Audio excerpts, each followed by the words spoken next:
former front office executive for the Eagles and Browns, and one of our favorites to ask questions to about what's going on in the business of the NFL, Joe Banner, back here on the Rich Eisen Show. I give you the floor on the DeAndre Hopkins and for David Johnson trade. What'd you think of when the Texans and the Cardinals pulled that one off, Joe?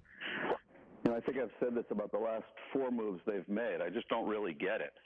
I mean, they're now in a situation where they don't have cap room and they don't have draft picks. And so what happens is you lose one of the top players, one of the top difference makers in the entire game, and you don't even make sure you get the proper compensation back.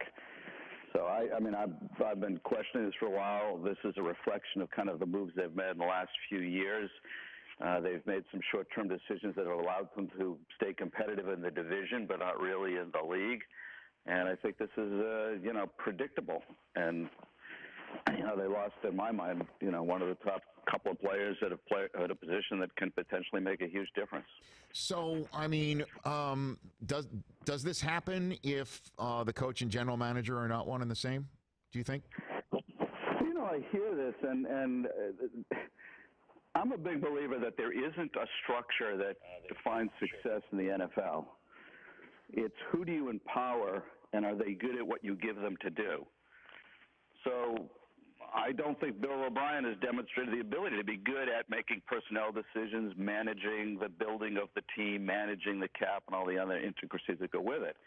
But I can point to teams that have general managers that, are respected or recruited heavily to get the jobs, and frankly, they've made a lot of mistakes. So I differentiate. In this case, I don't think there's any chance the model is working or will work.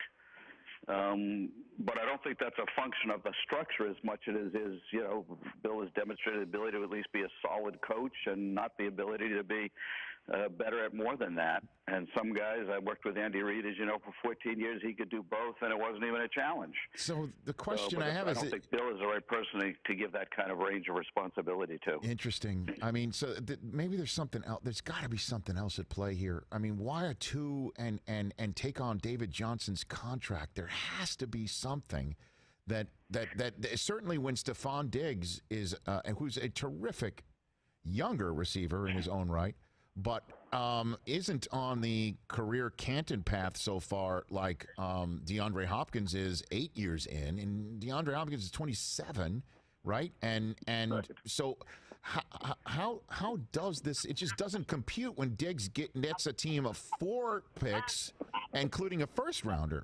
How does that happen? Walk me through that, Joe. So the only explanation, and of course we're guessing, they're not going to tell us, but it's reasonable guessing. When you have a cap problem and you have Tunsil and a quarterback about to break the bank at both positions, Tunsil, because he's very good young, and you traded for him without getting an extension, shame on you. Watson, because he's very good, and that's what quarterbacks make it, and he's eligible for an extension. Then you find yourself in a position where you have to move a guy like this. Now, that doesn't explain why they didn't get anything for him of the value that we think we should. That's just inexplicable.